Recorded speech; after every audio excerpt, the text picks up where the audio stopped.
Abanyarwanda bavuga ko nta nduru ivugira ubusa ku musozi, bikanebezwa n'uko iyo ubajije abanyamahanga batandukanye icyo bazi ku Rwanda muri byinshi baruziho, bose bahuriza ku buranga bw'abanyarwandakazi, uburyo bamwe banifuza kuhakura abageni kugira ngo nibura babone icyuro cy'ubwo buranga n'umuco n'ubuhanga by'abanyarwandakazi. Ibi bihamizwa n'amateka u Rwanda rukomeje kwandika ku ruhando mpuzamahanga ku bakobwa bafite inkomoko mu Rwanda begukanye amarushanwa y'ubwiza ubwo babaga bitabiriye amarushanwa ya ba nyampinga mu bihugu byabo mu bihe bitandukanye. Uyu munsi Star TV 360 yagutegura urutonde rwa bamwe mu bakobwa babaye ba nyampinga mu bihugu byabo mu marushanwa atandukanye y'ubwiza bafite inkomoko mu Rwanda. Ku ikubitiro turasanga nyampinga w'Ububiligi mu mwaka wa 2024 yitwa Miss Kenza Johanna Amiroti, afite inkomoko mu Rwanda kuko nyina umubyara w'umunyarwandakazi. Uyu mukobwa w'imyaka 21 aheruka gutorerwa kuba nyampinga w'Ububiligi mu mpera za Gashyantare ubwo yari ahigitse abagenzi 32 bari bahataniye iryo kamba. Uyu yaje asimbuye witwa Emilia Vaskiste wari ufite iryo kamba mu mwaka wa 2023.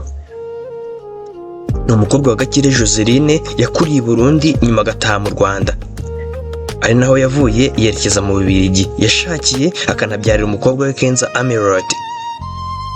Nahavuga urutonde rw'abakobwa bafite inkomoko mu Rwanda babaye ba nyampinga mu bihugu byabo ko yirengagiza witwa Hannah Karema Tumukunde wabaye Miss Uganda mu mwaka wa 2023, akaba akomoka kuri nyina w'umunyarwandakazi hamwe na se w'umuhima, bumwe bwoko bukomoka muri Uganda mu gace ka Ankole. Uyu mukobwa kandi yanitabiriye amarushanwa ya Miss World yarabaye ku nshuro 71, yongera kwandika amateka ubwo yagaragara ku rutonde rw'abakobwa 10 bafite ubwiza bafite intego mu cyiciro cyitwa Beauty with a Purpose.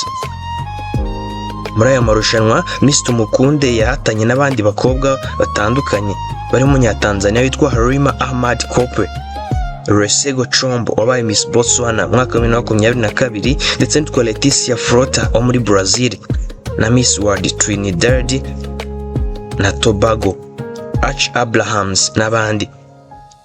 Ku rutonde rw'abahatanye na Miss Uganda mu mwaka wa 2023 barimo witwa Hannah Karema Tumukunde, barimo kandi umunya Indonesia Andrew Vanessa, akabamo Priyanka Rani Joshi wo muri Nepal, akabamo Nursena Sey wo muri Turkey, akabamo Taikiza Paiskova wo muri Repubulika ya Czech, akabamo na Sophie Shemi wo muri Ukraine.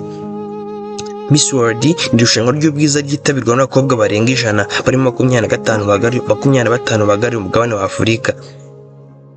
Uwitonze Sonia Hollande ni undi mukobwa ufite inkomoko mu Rwanda wanditse amateka ku mugabane w'Uburayi, kuko tariki ya 17 Ukuboza mu mwaka wa 2000 yatorewe kuba nyampinga w'Ubufaransa. Uwitonze Sonia Hollande akomoka kuri nyina w'umunyarwandakazi na se w'Umufaransa. Ari kumwe n'umuryango we bavuye mu Rwanda mu mwaka wa 1990 bajya mu Burundi, aho yaje kuva afite imyaka 13 berekeza mu Bufaransa mu mwaka wa 1994 ku bibazo by'intambara. Yashyingiranywe n'uwitwa Najeri Lesper, bafitanye abana babiri b'abakobwa witwa Tesi n'uwitwa Kahina. Uretse abakobwa bafite inkomoko mu Rwanda banditse amateka ku ruhando mpuzamahanga mu marushanwa y'ubwiza, hari n'ibindi byamamare bifite inkomoko mu Rwanda birimo umuraperi Gaël Faye, Uwase Naomi Chief uvuga ku munyarwandakazi na se w'Umubiligi, ndetse na Stromae uvuga kuri se w'umunyarwanda. Ikiganiro Story cyitwa Story Mutubamenye, nitwa Shema Pacifique. Iyi ni Story 360. Niba wakunze ikiganiro kora kuri like, uduhe na comment utubwire icyo twazakugezaho ubutaha. Ndabakunda.